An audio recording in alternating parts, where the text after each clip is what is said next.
El sol de octubre se desvanecía lentamente tras los edificios coloniales de la Ciudad de México, tiñendo el cielo de un naranja intenso que pronto se convertiría en la penumbra que Diego Mendoza conocía tan bien. Sentado en su oficina del tercer piso de un edificio anónimo en la colonia Juárez, ajustó su corbata de seda azul marino por lo que sabía sería la última vez como agente activo del servicio de inteligencia. Sus manos, marcadas por las cicatrices de 20 años de operaciones encubiertas en los rincones más oscuros de México, temblaron ligeramente mientras tomaba la fotografía enmarcada sobre su escritorio de metal. Elena sonreía radiante junto a sus gemelos de 8 años, Sofía y Mateo, en aquella tarde perfecta del mes pasado en el parque de Chapultepec. Los niños habían insistido en alimentar a los patos del lago, y Elena había capturado el momento exacto en que Mateo había tropezado y caído al agua, riendo a carcajadas mientras Sofía lo ayudaba a salir. Diego cerró los ojos y pudo escuchar nuevamente la voz cristalina de su hija la noche anterior. «Papá, ¿cuándo vas a dejar este trabajo que te obliga a mentir todo el tiempo?» «Pronto, mi amor». «Muy pronto», había respondido Diego, abrazándola contra su pecho y sintiendo el peso de una promesa que finalmente estaba a punto de cumplir. Elena había aparecido en la puerta del cuarto de los niños, sus ojos verdes reflejando una mezcla de esperanza y escepticismo. Habían tenido esa conversación demasiadas veces durante los últimos 5 años de matrimonio. ¿De verdad esta vez?, había susurrado ella cuando los niños ya dormían. «Esta es la última, Elena. Te lo juro por la memoria de mis padres». Y era cierto. Después de esta misión, Diego Mendoza, agente especial con matrícula 2847, se convertiría simplemente en Diego Mendoza, consultor de seguridad privada, esposo presente y padre que podía dormir por las noches sin preguntarse si regresaría vivo a casa. El teléfono encriptado, un dispositivo negro del tamaño de una cajetilla de cigarros, vibró insistentemente en su bolsillo interior. Solo 3 personas en el mundo tenían ese número, y 2 de ellas estaban muertas. Diego sabía que era, el coronel, su contacto en las altas esferas del gobierno, un hombre cuyo verdadero nombre conocía pero cuyo rostro nunca había visto completamente. «Mendoza», contestó con voz neutra. «Última misión, agente», la voz áspera del coronel cortó el aire nocturno como una navaja. «El presidente Herrera estará en Los Pinos esta noche. Reunión secreta con representantes de los carteles del norte. Sinaloa y Juárez han llegado a un acuerdo territorial, y Herrera va a dar su bendición presidencial a cambio de una parte considerable de las ganancias». Diego se incorporó en su silla. Durante meses había estado siguiendo rumores sobre la corrupción presidencial, pero nunca había logrado obtener pruebas concretas. ¿Fuente confiable? La más confiable que tenemos. Necesitamos fotografías, grabaciones de audio, cualquier cosa que podamos usar para exponer la traición. Esta es nuestra única oportunidad, Mendoza. Después de esta noche, Herrera será intocable. Diego observó nuevamente la fotografía de su familia. Elena le había pedido que llegara temprano esa noche, habían planeado ver una película con los niños y comer palomitas en el sofá. Después de colgar, Diego guardó la fotografía de su familia en la cartera de cuero que Elena le había regalado en su último aniversario de bodas. Se dirigió al armario oculto detrás de una falsa pared donde guardaba su equipo de campo, chaleco antibalas ligero, binoculares de visión nocturna, cámara con lente telescópico, grabadora de audio de largo alcance y su pistola Glock 19, compañera fiel de incontables misiones. El trayecto al centro histórico le tomó 40 minutos a través del tráfico vespertino de la capital. Diego había elegido su puesto de observación días atrás, un edificio abandonado de 5 pisos que había sido oficinas gubernamentales en los años 80. Desde la azotea, tenía una vista perfecta de las ventanas del despacho presidencial en Los Pinos. A las 9:30 de la noche, Diego ya estaba en posición. Al doblar la esquina de la calle Córdoba, donde había vivido durante los últimos 5 años, Diego notó inmediatamente que algo estaba fuera de lugar. Las luces de su casa estaban completamente apagadas. Elena siempre, sin excepción, dejaba encendida la lámpara del porche cuando él trabajaba de noche. Era una tradición que habían establecido desde los primeros días de su matrimonio, una luz para guiarlo de vuelta a casa, un símbolo de que lo estaban esperando. Diego estacionó su Jetta gris a 2 cuadras de distancia y se acercó caminando, manteniéndose pegado a las sombras de los árboles que bordeaban la acera. Sus sentidos estaban en alerta máxima, registrando cada sonido, cada movimiento en la quietud nocturna del barrio residencial. El silencio que le respondió fue más aterrador que cualquier grito. Era el silencio de una casa vacía, despojada de la vida que la había llenado durante años. Diego encendió la linterna de su teléfono y el haz de luz reveló una escena que le partió el corazón. La sala estaba completamente destrozada. Los muebles que Elena había elegido con tanto cuidado estaban volcados, los cojines del sofá rasgados y esparcidos por el suelo. Los cristales de las fotografías familiares estaban rotos, creando un mosaico de vidrios que crujía bajo sus pies mientras avanzaba hacia el interior de la casa. En la mesa del comedor, donde apenas 12 horas antes había desayunado con sus hijos, encontró una nota escrita a mano en papel oficial del gobierno. La letra era elegante, educada, pero las palabras contenían una amenaza que heló la sangre en sus venas. Estimado agente Mendoza, tu familia está segura, por ahora. Si quieres volver a verlos con vida, tienes algo que nos pertenece. Te hemos dado 48 horas para reflexionar sobre tus opciones. Espera nuestras instrucciones y no hagas nada estúpido. Los ojos de Elena, rojos de llorar, miraban directamente a la cámara con una mezcla de terror y súplica. Los niños, sus pequeños, estaban claramente aterrorizados pero tratando de mantenerse valientes. Otro mensaje llegó inmediatamente después: tienes algo que queremos, Diego. El archivo Guadalajara. Sabemos que lo tienes. Tráenoslo, o tu familia desaparecerá para siempre. Piénsalo bien, espía.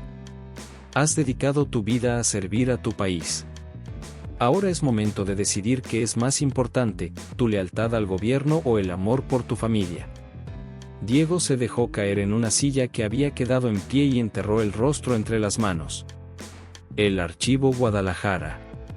No había escuchado ese nombre en 5 años, pero las imágenes regresaron como un tsunami de culpa y terror. La operación más oscura de su carrera, la misión que lo había cambiado para siempre y que había jurado nunca revelar. Ahora, esos fantasmas del pasado habían regresado para reclamar lo que más amaba en el mundo. Diego se desplomó en la silla de cuero negro de su escritorio, la misma donde había planificado su retiro apenas unas horas antes, cuando la vida aún tenía sentido. Sus manos, entrenadas para permanecer firmes bajo presión extrema, temblaron incontrolablemente mientras releía una y otra vez los mensajes de texto que habían convertido su mundo en una pesadilla. El archivo Guadalajara. Hacía exactamente 5 años, 2 meses y 16 días que no escuchaba pronunciar ese nombre, pero al leerlo en la pantalla de su teléfono, las imágenes regresaron como balas perdidas atravesando su mente: el operativo nocturno bajo la lluvia torrencial de julio, los disparos que resonaron por todo el barrio de clase media, la sangre mezclándose con el agua que corría por el asfalto, y los gritos de una mujer que aún lo perseguían en sus pesadillas. Se puso de pie con movimientos mecánicos y se dirigió hacia la biblioteca de roble que él mismo había construido durante un fin de semana cuando Sofía y Mateo tenían apenas 3 años. Detrás de los tomos de historia mexicana que Elena insistía en coleccionar, sus dedos encontraron el mecanismo secreto que activaba el panel oculto. El compartimento se abrió con un clic apenas audible, revelando el arsenal de secretos más peligrosos de su carrera de espía. Allí estaban, documentos que podían derribar gobiernos, fotografías que valían más que todo el oro de Fort Knox, y en el centro, como un corazón negro palpitante, el dispositivo USB que había marcado con una pequeña calavera grabada a láser. Era la señal que él y sus compañeros caídos habían acordado usar para los archivos que contenían información tan explosiva que su simple existencia representaba una sentencia de muerte. Diego tomó el dispositivo con manos temblorosas y se quedó observándolo bajo la luz amarillenta de la lámpara de escritorio. Tan pequeño, tan insignificante a primera vista, pero capaz de cambiar el curso de la historia de México. El expediente Guadalajara contenía 5 años de investigación meticulosa, pruebas fotográficas irrefutables, grabaciones de audio cristalinas, registros bancarios detallados, testimonios de testigos protegidos, y toda una red de corrupción que conectaba directamente al presidente Herrera con los carteles de Sinaloa y Juárez. Todo había comenzado con una operación de rutina en 2018.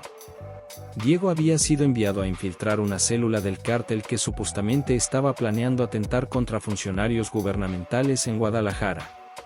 Pero lo que había descubierto era infinitamente peor: los criminales no estaban planeando atacar al gobierno. Estaban trabajando para él. Las fotografías mostraban reuniones secretas en mansiones ostentosas, donde hombres en trajes de $3,000 estrechaban manos con sicarios cubiertos de tatuajes.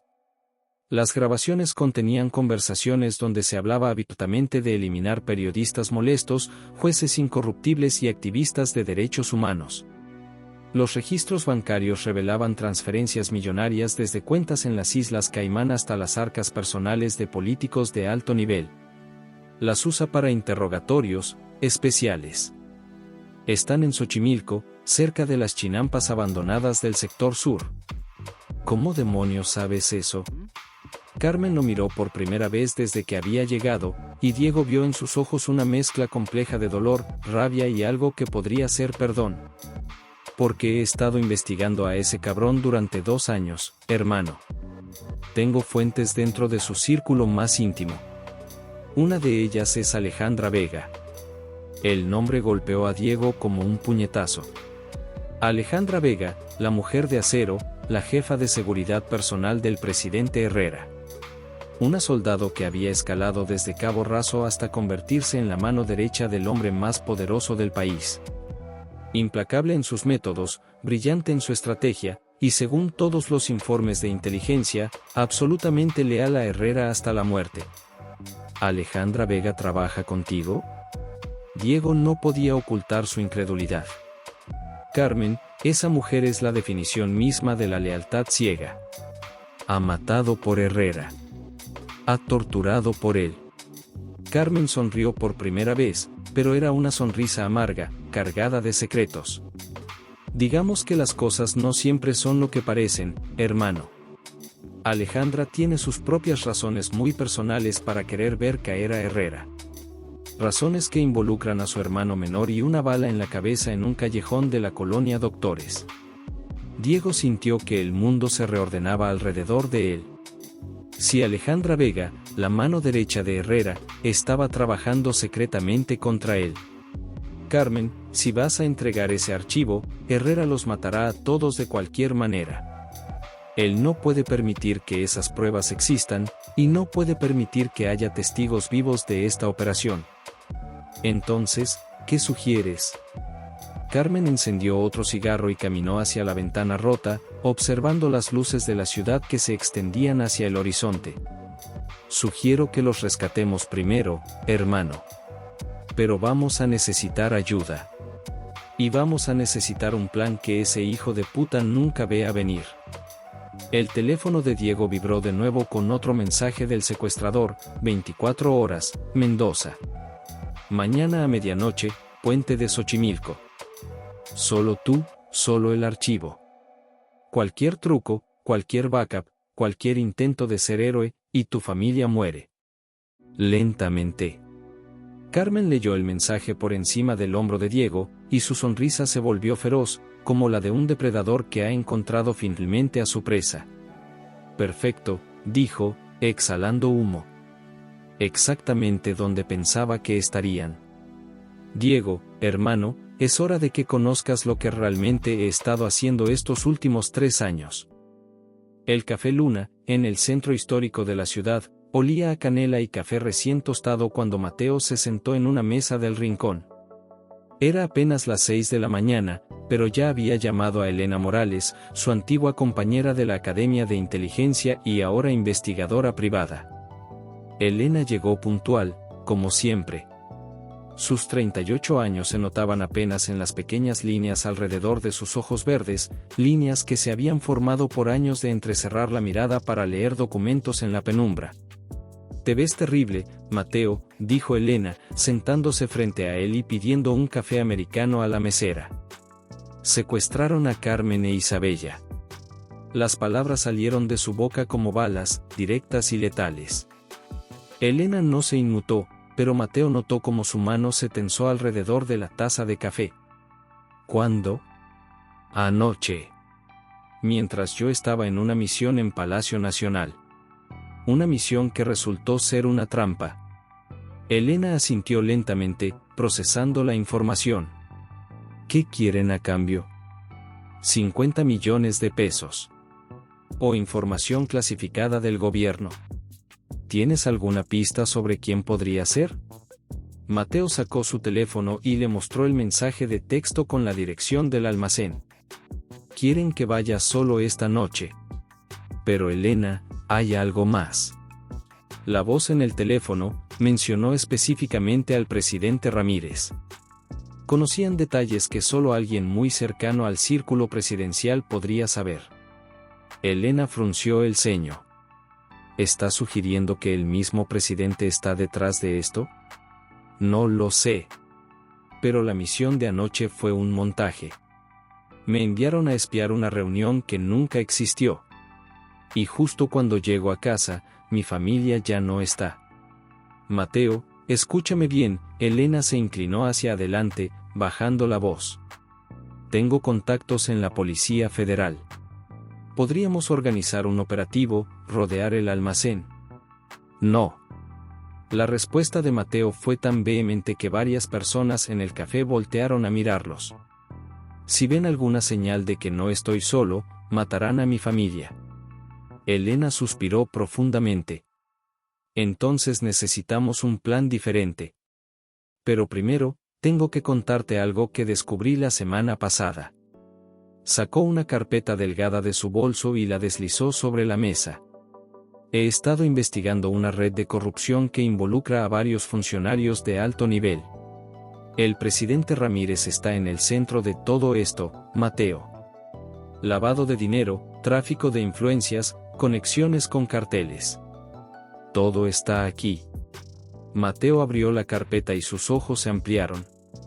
Fotografías de Ramírez reuniéndose con conocidos narcotraficantes, registros bancarios de cuentas en paraísos fiscales, transcripciones de conversaciones telefónicas interceptadas. ¿Cómo conseguiste esto? Tengo mis fuentes. Pero Mateo, hay algo más importante. Según mi información, Ramírez está planeando huir del país en las próximas semanas. Tiene una cuenta con más de $200 millones en las Islas Caimán. El teléfono de Mateo vibró. Otro mensaje de texto, cambio de planes. La reunión será en el Aeropuerto Internacional, Hangar 7. Medianoche. No olvides traer nuestro regalo. Elena leyó el mensaje por encima del hombro de Mateo. Hangar 7. Mateo, ese hangar está registrado a nombre de una empresa fantasma que pertenece al grupo financiero del presidente.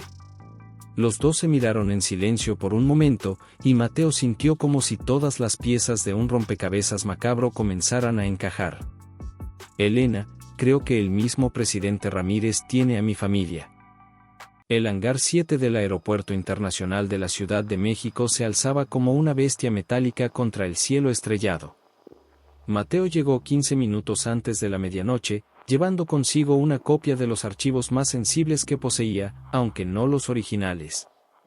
Elena estaba escondida en un auto a 200 metros de distancia, con un equipo de comunicación y cámaras de largo alcance. Las enormes puertas del hangar estaban entreabiertas, filtrando una luz amarillenta hacia el exterior.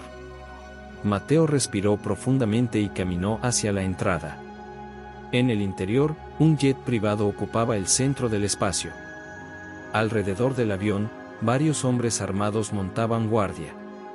Y allí, sentado en una silla plegable como si estuviera en su propia oficina, estaba el presidente José Luis Ramírez. Señor Vázquez, dijo Ramírez, levantándose con una sonrisa que no llegaba a sus ojos. ¡Qué puntual! Siempre aprecié esa cualidad en usted. ¿Dónde está mi familia? Ramírez hizo un gesto con la mano, y 2 de sus hombres se apartaron, revelando a Carmen e Isabella sentadas en el suelo, con las manos atadas pero aparentemente ilesas. Isabella lloraba en silencio, mientras Carmen mantenía una expresión desafiante. Están bien, como puede ver. Y seguirán estando bien si usted coopera. ¿Por qué? La voz de Mateo tembló de rabia contenida. ¿Por qué un presidente de la República necesita secuestrar a una familia inocente? Ramírez se acercó lentamente, con las manos detrás de la espalda. Porque, mi querido espía, usted sabe demasiado. Durante años, ha estado recolectando información sobre mis actividades empresariales. Y ahora que mi mandato está por terminar, no puedo permitir que esa información caiga en manos equivocadas. Así que todo esto es para silenciarme. No exactamente. Verá, necesito esos archivos para asegurarme de que ciertas personas en el extranjero mantengan la boca cerrada. Es lo que ustedes los espías llaman seguro de vida. Pero también necesito garantías de que usted nunca hablará de lo que sabe. Ramírez sacó una pistola plateada de su chaqueta. La única garantía real es el silencio permanente. Carmen gritó y luchó contra sus ataduras al ver el arma. Isabella se encogió contra su madre, sollozando más fuerte. Espere, dijo Mateo, levantando las manos. Tengo lo que necesita. Sacó un dispositivo USB de su bolsillo. Aquí están todos los archivos. Cuentas bancarias, grabaciones, fotografías, contactos. Todo. Ramírez extendió la mano, pero no bajó el arma. ¿Y cómo sé que esto no es una copia? ¿Cómo sé que no tiene más copias escondidas por ahí? Porque sé que si me mata, nunca encontrará los originales. Y porque sé que necesita salir del país esta noche. Su avión ya está listo. Los ojos de Ramírez se entrecerraron. ¿Cómo sabe eso? Porque soy muy bueno en mi trabajo, señor presidente. En ese momento, Mateo activó discretamente el comunicador oculto en su manga. Era la señal que había acordado con Elena. Además, continuó Mateo, creo que hay alguien más que le interesará ver. Las luces del hangar se apagaron súbitamente, sumiendo el lugar en la oscuridad total. En la oscuridad del hangar, el caos se desató como una tormenta. Gritos de confusión, pasos corriendo en todas direcciones, y el sonido metálico de armas siendo amartilladas llenaron el aire. Mateo se había preparado para este momento. Durante sus años como espía, había aprendido a moverse en la oscuridad como un fantasma. Se arrojó hacia donde había visto a su familia por última vez, siguiendo los sollozos de Isabella como una brújula. Carmen. Isabella. Susurró urgentemente mientras gateaba entre las sombras. Aquí. Respondió Carmen en voz baja. Estamos aquí. Mateo encontró a su familia y rápidamente cortó las cuerdas que ataban las manos de Carmen con una navaja que llevaba escondida en su bota. Los focos de emergencia del hangar comenzaron a parpadear, creando una luz intermitente y siniestra. Encuentren a Vázquez. Gritó la voz de Ramírez desde algún lugar del hangar. No puede haber ido muy lejos. Carmen tomó a Isabella en sus brazos y siguió a Mateo hacia la parte trasera del hangar, donde había una puerta de emergencia. Pero cuando llegaron allí, encontraron a 2 guardias armados bloqueando la salida. «Alto ahí», dijo uno de ellos, apuntándoles con su rifle. Mateo levantó las manos lentamente, pero antes de que pudiera decir una palabra, una figura sigilosa apareció detrás de los guardias. Elena los noqueó rápidamente con un bastón eléctrico, y los hombres cayeron inconscientes al suelo. ¿Están bien?, preguntó Elena, abrazando brevemente a Carmen e Isabella. Sí, pero tenemos que salir de aquí, respondió Mateo. Ramírez tiene demasiados hombres. Ya me encargué de eso, dijo Elena con una sonrisa sombría. La Policía Federal está rodeando el aeropuerto en este momento. Pero tenemos un problema más grande. Le mostró a Mateo una tablet con imágenes de satélite del aeropuerto. Hay 3 vehículos blindados aproximándose por el sur. No son de la policía. Parece que Ramírez tiene refuerzos llegando. El sonido de disparos resonó desde el frente del hangar. Las fuerzas policiales habían comenzado el asalto. Mateo Vázquez. La voz amplificada de Ramírez resonó por todo el hangar. Sé que puede oírme. Entréguese ahora y su familia vivirá. Tengo suficientes hombres para mantener a raya a la policía durante horas. Mateo miró a su familia.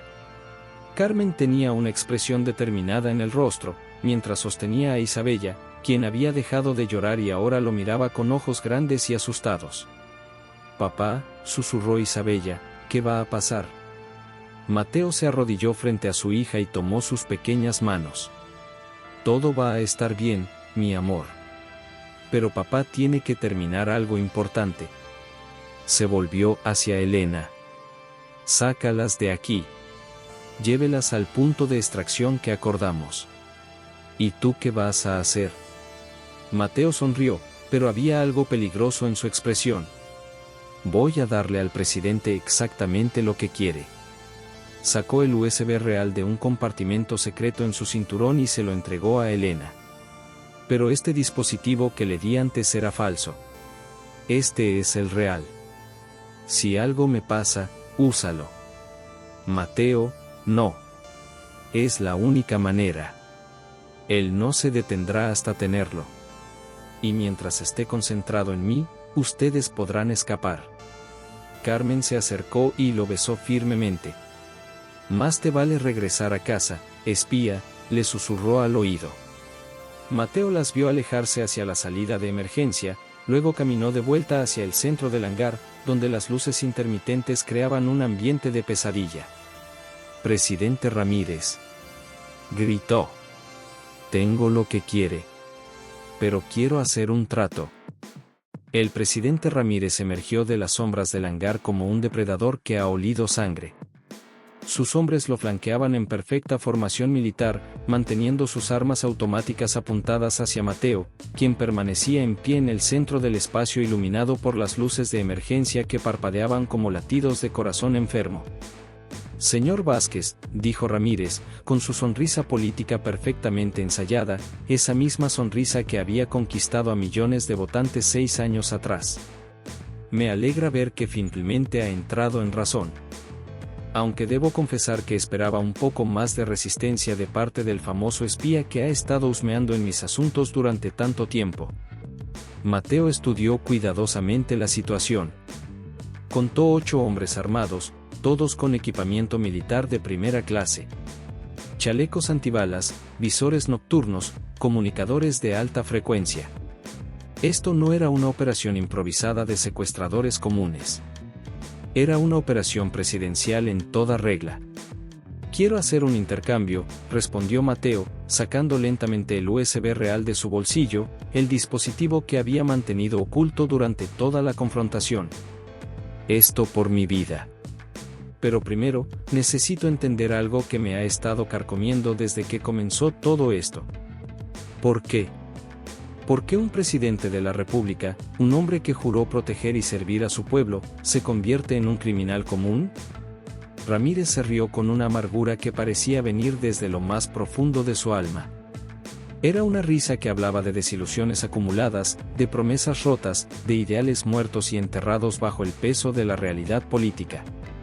¿Criminal común?, repitió, sacudiendo la cabeza. Querido espía, usted no entiende absolutamente nada sobre cómo funciona el poder real en este país.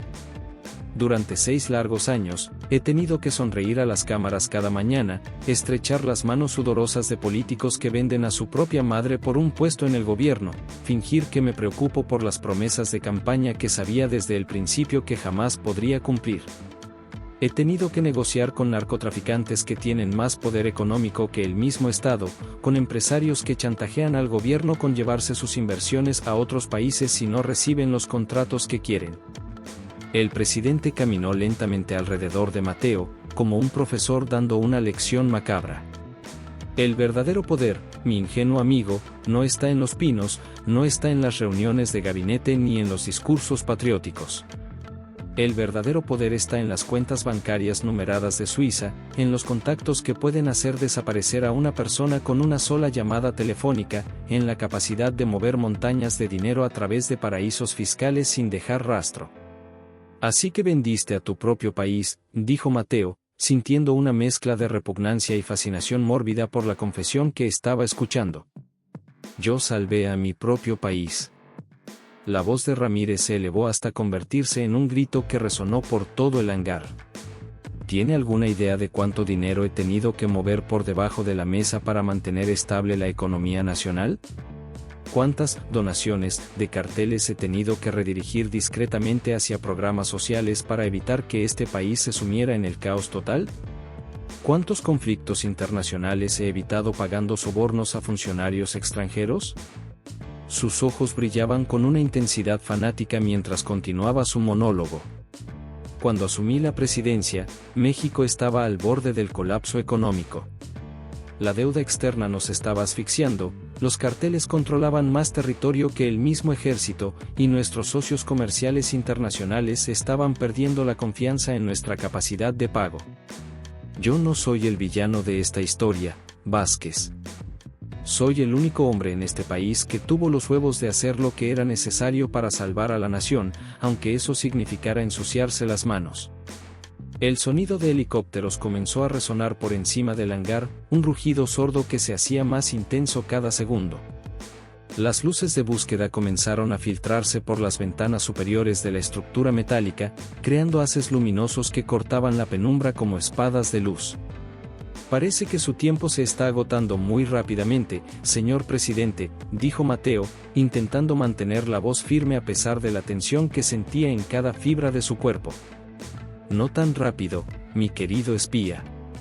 Ramírez hizo una señal apenas perceptible con la mano, y uno de sus hombres se acercó rápidamente, activando un radio de comunicación militar. Los refuerzos que he estado esperando finalmente están llegando. Tengo suficiente poder de fuego para mantener a raya a cualquier fuerza policial durante horas, si es necesario. Pero antes de que esto se convierta en un baño de sangre innecesario, necesito ese dispositivo que tiene en su mano. Mateo calculó mentalmente las distancias, las posiciones de los guardias, las posibles rutas de escape. Todo su entrenamiento como agente de élite le gritaba que esta era una situación sin salida, pero también le decía que siempre había una oportunidad, por pequeña que fuera, para cambiar el curso de los eventos. Con un movimiento fluido, lanzó el USB hacia Ramírez, quien lo atrapó ágilmente con una mano mientras mantenía su pistola apuntada con la otra. Ahí tiene su maldito seguro de vida, dijo Mateo. Ahora, como caballero, debería cumplir su parte del trato y dejarme salir de aquí con vida. Ramírez caminó hacia una mesa portátil que sus hombres habían instalado cerca del jet privado. Conectó el dispositivo USB a una tablet de última generación y comenzó a revisar rápidamente el contenido. Su expresión, que había mostrado satisfacción inicial, cambió gradualmente a confusión, luego a sorpresa, y finalmente a una rabia pura y primitiva que transformó completamente su rostro. Y entonces, cortando a través de todo el caos como un cuchillo de precisión quirúrgica, escuchó el sonido que había estado esperando, un disparo único y certero, seguido inmediatamente por un grito agudo de dolor y el ruido inconfundible de un cuerpo pesado cayendo contra el suelo de concreto. Cuando las luces de emergencia finalmente se reactivaron, creando una iluminación rojiza y siniestra en todo el hangar, Mateo vio una escena que quedaría grabada en su memoria para el resto de su vida. El presidente José Luis Ramírez yacía inmóvil en el suelo, con una herida sangrante en el hombro, mientras Elena Morales permanecía de pie exactamente detrás de él, sosteniendo una pistola humeante con la firmeza de alguien que había hecho exactamente lo que tenía que hacer.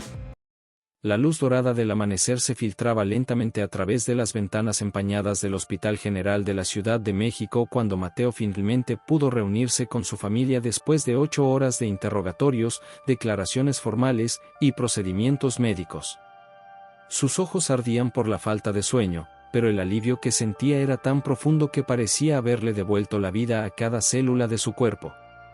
Carmen e Isabella estaban acurrucadas en una de las incómodas sillas de plástico de la sala de espera del ala de emergencias, agotadas física y emocionalmente, pero milagrosamente a salvo. Carmen tenía moratones en las muñecas donde las cuerdas habían dejado su marca, e Isabella se veía pequeña y frágil envuelta en una manta del hospital que alguna enfermera compasiva le había dado.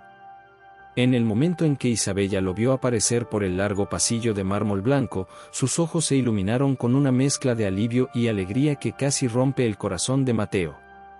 «Papá. Papá», gritó, saltando de la silla y corriendo hacia él con los brazos extendidos.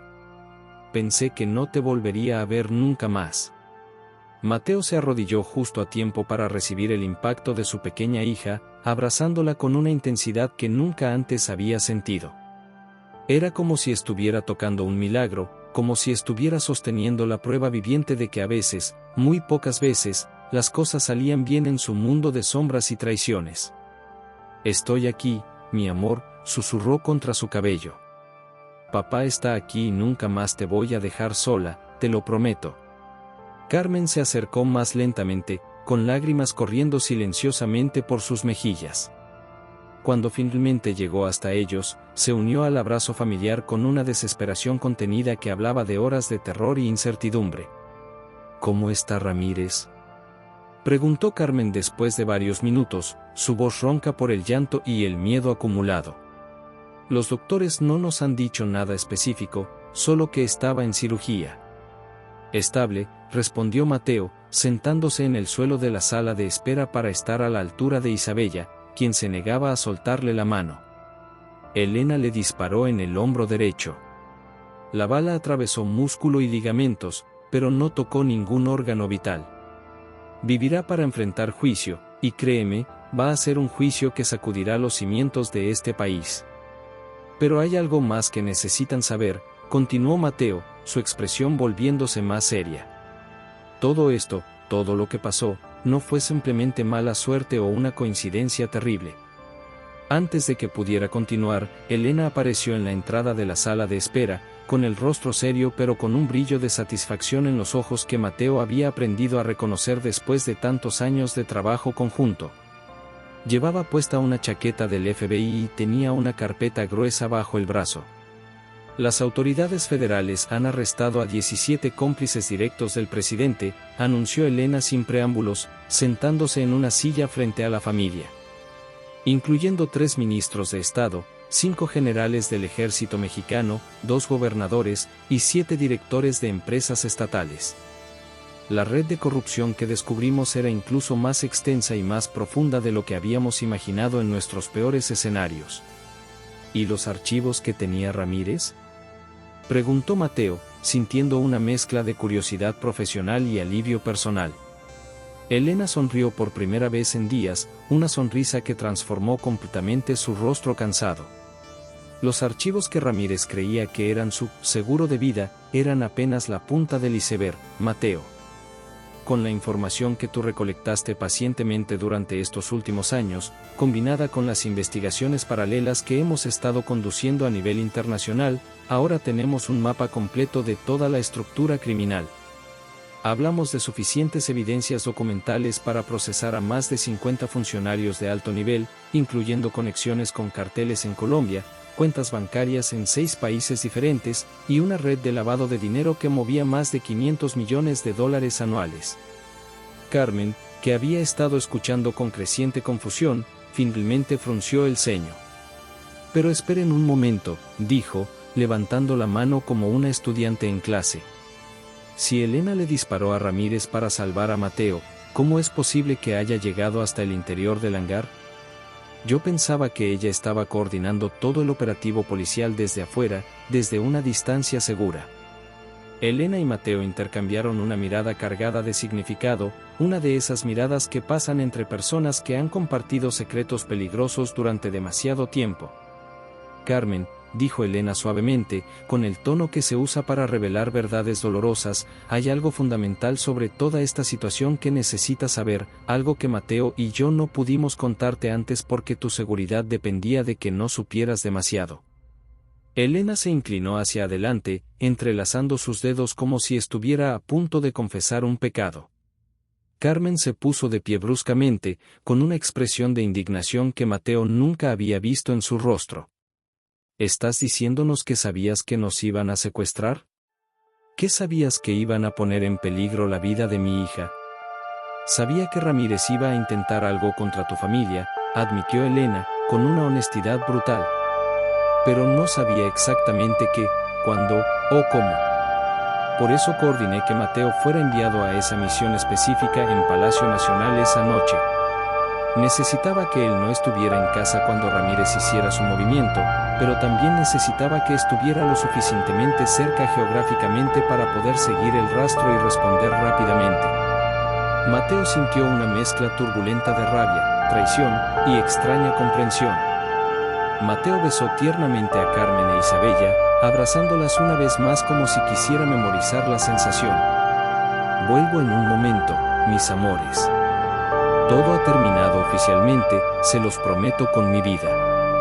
Pero mientras caminaba por el largo pasillo del hospital junto al doctor, siguiendo sus pasos hacia una sala de reuniones donde le esperaban figuras sombrías con trajes caros y expresiones serias, Mateo no podía sacudirse la sensación familiar de que, en el mundo complejo de sombras, secretos y lealtades divididas donde había vivido durante tantos años, nada terminaba realmente nunca de manera definitiva. 3 meses después del incidente en el hangar del Aeropuerto Internacional de la Ciudad de México, Mateo Vázquez se encontraba sentado en una silla de mimbre en el jardín trasero de su casa en la colonia Roma Sur, observando con una sonrisa genuina cómo Isabella jugaba alegremente con Canelo, el Golden Retriever cachorro que habían adoptado la semana anterior.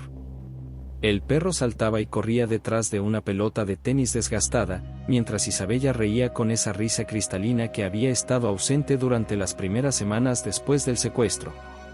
Carmen estaba en la cocina, preparando la cena del domingo con el ritual familiar que tanto habían extrañado durante aquellas terribles horas de incertidumbre. El aroma de mole poblano se mezclaba con el sonido de música tradicional mexicana que salía de la radio, creando una atmósfera de normalidad doméstica que Mateo había llegado a valorar como un tesoro invaluable. Por primera vez en años, quizás por primera vez desde que había comenzado su carrera como agente de inteligencia, Mateo se sentía completamente en paz consigo mismo y con el mundo que lo rodeaba. Las pesadillas que habían atormentado sus noches durante 2 décadas de misiones peligrosas habían comenzado finalmente a desvanecerse, reemplazadas por sueños tranquilos sobre proyectos familiares y planes para el futuro. Elena llegó puntualmente a las 6 de la tarde, como habían acordado durante su conversación telefónica de la semana anterior.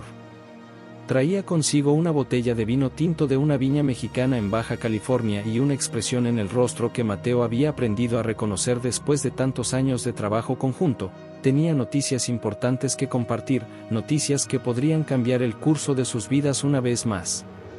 ¿Cómo está la familia adaptándose a su nueva vida?, preguntó Elena, abrazando calurosamente a Carmen y revolviendo con cariño el cabello de Isabella, quien había corrido a saludarla tan pronto como la vio entrar al jardín. Cada día es mejor que el anterior, respondió Carmen con una sonrisa genuina, aunque Mateo pudo notar las pequeñas líneas de tensión alrededor de sus ojos que aún persistían como recordatorios silenciosos del trauma vivido. Isabella ha estado viendo a la psicóloga infantil 2 veces por semana, y el doctor dice que su recuperación está siendo extraordinaria. Las pesadillas han disminuido considerablemente, y ya no se despierta gritando por las noches. ¿Y tú, Mateo? Elena se sentó en una de las sillas del patio, estudiando cuidadosamente el rostro de su viejo amigo. ¿Cómo te sientes realmente con respecto a la decisión de renunciar a la agencia? Mateo había presentado oficialmente su renuncia al Servicio de Inteligencia Nacional el mes anterior, después de largas conversaciones nocturnas con Carmen y sesiones de terapia familiar que habían ayudado a toda la familia a procesar lo ocurrido. Ahora trabajaba como consultor independiente de seguridad para empresas privadas, un trabajo que le permitía usar su experiencia y habilidades sin comprometer la seguridad de su familia, y que le daba la libertad de estar en casa todas las noches para cenar juntos y ayudar a Isabella con su tarea. No me arrepiento ni por un segundo, dijo Mateo con convicción absoluta. Por primera vez en 20 años, puedo dormir sin preguntarme si mañana será el último día que vea a mi familia. Pero dime, Elena, puedo ver en tus ojos que traes noticias. ¿Qué ha pasado con el caso de Ramírez? Elena sonrió con esa mezcla de satisfacción profesional y justicia personal que caracterizaba su personalidad. Las noticias son mejores de lo que habríamos podido imaginar en nuestros escenarios más optimistas. El juicio del expresidente José Luis Ramírez comenzó oficialmente la semana pasada, y ya se está convirtiendo en el proceso judicial más importante en la historia moderna de México. Los medios internacionales están cubriendo cada detalle, desde CNN hasta la BBC, pasando por todas las cadenas latinoamericanas. Elena abrió su bolso y sacó una carpeta gruesa llena de recortes de periódicos, fotografías y documentos oficiales. Pero eso es solo el comienzo. Las revelaciones que surgieron de los archivos que tú recolectaste durante años han desatado una reacción en cadena que está purificando prácticamente todo el sistema político mexicano. Hasta ahora, hemos logrado procesar con éxito a 43 funcionarios de alto nivel, incluyendo 2 exministros de Hacienda, 6 gobernadores estatales, 12 generales del ejército, y más de 20 directores de empresas estatales. Mateo sintió una profunda satisfacción al escuchar estas cifras, pero también una extraña melancolía al pensar en todos los años de trabajo secreto que habían sido necesarios para llegar a este momento. ¿Y qué hay de las conexiones internacionales? ¿Los carteles, los bancos extranjeros, toda esa red de lavado de dinero? Ahí es donde las cosas se ponen realmente interesantes, respondió Elena, con un brillo especial en los ojos. La información que proporcionaste no solo sirvió para limpiar el gobierno mexicano. También permitió a la DEA estadounidense desmantelar una de las redes de narcotráfico más grandes de América, con arrestos simultáneos en Colombia, Panamá, Estados Unidos, y hasta en algunos bancos suizos que estaban lavando el dinero. Carmen, lo que ustedes vivieron fue terrible, y jamás debería haberles pasado a ninguna familia. Pero si no hubieran pasado por esa prueba, si Mateo no hubiera tenido el valor de arriesgar todo por ustedes, probablemente estaríamos hablando de la pérdida de miles de millones de dólares del Tesoro Nacional, y de un sistema de corrupción que habría continuado creciendo como un cáncer durante décadas. Isabella, que había estado jugando con Canelo pero obviamente escuchando la conversación de los adultos, se acercó al grupo con esa seriedad precoz que había desarrollado después de los eventos traumáticos. Elena, dijo la niña, con la honestidad brutal que solo poseen los menores, mi mamá todavía llora algunas noches cuando piensa que no la estoy viendo. Y mi papá a veces se despierta gritando. Carmen y Mateo se miraron en silencio por varios segundos, comunicándose con esa telepatía marital que se desarrolla después de años de matrimonio. ¿Qué opinas, mi amor?, preguntó Mateo suavemente a su esposa. Carmen sonrió, pero era una sonrisa pensativa, cargada de consideraciones complejas. Creo que después de todo lo que hemos pasado, hemos ganado el derecho de elegir nuestro propio destino. Si tú crees que puedes hacer este trabajo sin poner en riesgo a nuestra familia, si crees que puedes usar toda tu experiencia para ayudar a otros países a limpiar sus gobiernos corruptos, entonces creo que deberías hacerlo. Isabella levantó la mano como si estuviera en clase. Por la familia Vázquez, por la justicia, y por los finales felices que a veces, muy pocas veces, sí existen en este mundo complicado. Mientras el sol se ponía sobre la Ciudad de México, pintando el cielo de colores dorados y rojizos, Mateo se dio cuenta de que, después de 2 décadas viviendo entre sombras y secretos, finalmente había encontrado la luz que había estado buscando sin saberlo, el amor incondicional de su familia y la satisfacción de haber ayudado a que prevaleciera la justicia. Y por primera vez en su vida adulta, Mateo Vázquez se durmió esa noche sin preguntarse qué peligros lo esperarían al día siguiente.